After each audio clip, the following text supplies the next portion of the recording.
Bine ați venit! Continuăm prezentarea stimulentelor financiare din bugetul asigurărilor pentru șomaj, de care pot beneficia angajatorii la încadrarea în muncă a tinerilor NEET. Tinerii șomeri care vor fi angajați pot fi fie absolvenți, fie șomeri, iar angajatorii pot primi stimulente financiare pentru angajarea lor. În materialul următor sunt prezentate succint stimulentele financiare primite de angajatori la angajarea cu contract individual de muncă a tinerilor NEET șomeri. Angajatorii care încadrează în muncă pe perioadă nedeterminată șomeri primesc lunar, pentru o perioadă de 12 luni, o sumă în cuantum de 2250 lei pentru fiecare șomer angajat.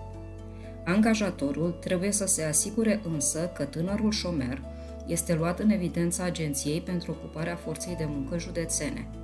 Nu este necesar ca tânărul să fie și indemnizat ca șomer. Este de ajuns doar să fie înregistrat ca șomer la AJOFM. Pentru a primi subvenția, angajatorul trebuie de asemenea să mențină raportul de muncă minim 18 luni.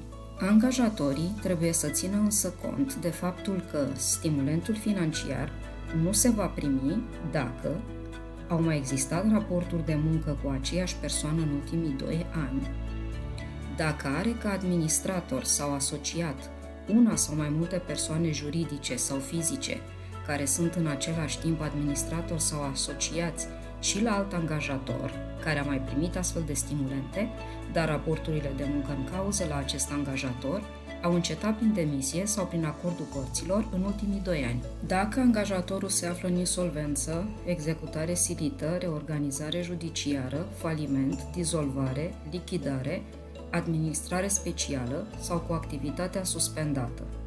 Și dacă angajatorul are ca administrator sau asociat una sau mai multe persoane fizice care sunt rude până la gradul 4 inclusiv, cu administrator sau asociați ai altui angajator care a mai primit astfel de stimulente, dar raporturile de muncă în cauză la acest angajator au încetat prin demisie sau prin acordul părților în ultimii 2 ani. Stimulentul financiar se acordă doar pentru timpul efectiv lucrat de către tânărul angajat, inclusiv pe perioada concediului de odihnă legal efectuat.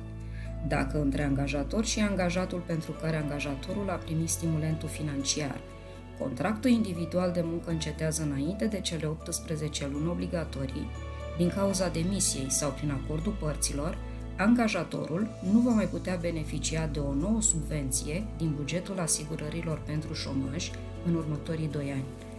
Vă mulțumim că ne-ați urmărit!